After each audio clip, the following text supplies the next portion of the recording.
Ale pole hea poiss, ütle nüüd emale ja isale, kas sa onaneerid ka juba? Mitte eriti. No võt. Minusse. Sinusse. Ja minusse. Kas sa näinud, mis eile isaga juhtus, kui me Hawkinsonide poolt õhtul tulime? Mis tal oli? Ära ütle palun.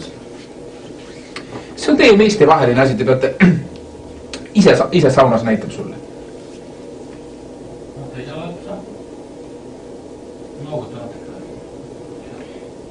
Kui tihti sina emal päevas onaneerid? 11 korda.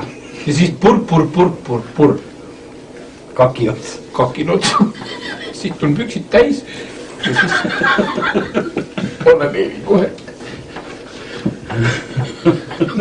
Ja ma ütle, millal isa sind viimast korda nikkus? Aga ausalt. Hawkinsonide juures tantsu. See oligi Hawkinsonide juures tantsu ajal. Meil oli just Krakowi hakk oli pooleli. Ja siis ta tõmbas mind Hawkinsonide palmimajja, lükkas mu ühed sindi peale kõhuli ja nikkus mind tagant. Nii kui ma oleksin mõni siga või jänes olnud. See oli valus. Ma ei mõtle füüsiliselt, mõtlen vaimselt, sest Parkinsonid ja Olufsonid nägid seda kõike pealt. Sest Hawkinsoni naine näitas neile parajasti samal ajal kerberaid. Sinu isa Gunnar on üks loom ja üks seksuaalmašiin.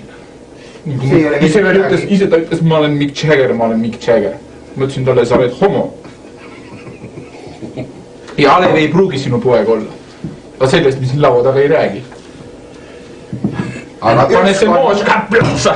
Ükskord nikkus isa Lille Peerard. Üksi vaid? Jaa. Jumal, seda on meie isa küll.